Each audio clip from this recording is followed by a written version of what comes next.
How were Vietnam soldiers treated during and after the war? The Vietnam War was like no other war in American history.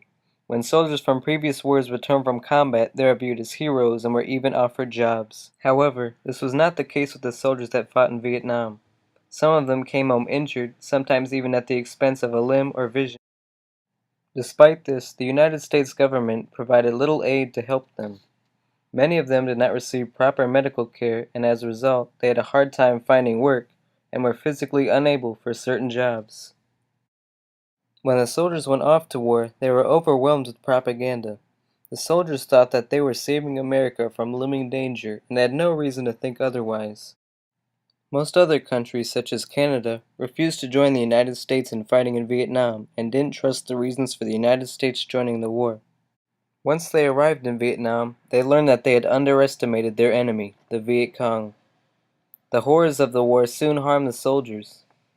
In an attempt to lessen the pain, they abused available drugs and alcohol. They found entertainment by going into small towns and drinking together.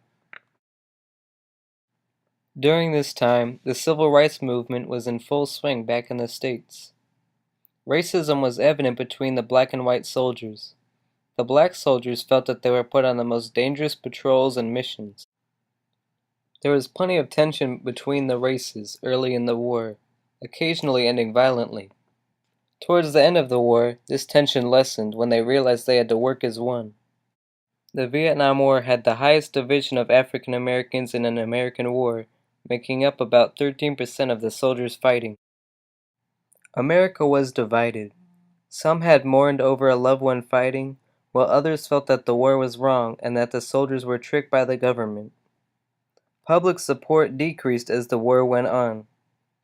In August of 1965, 61% agreed with the war, compared to just 28% by May of 1971.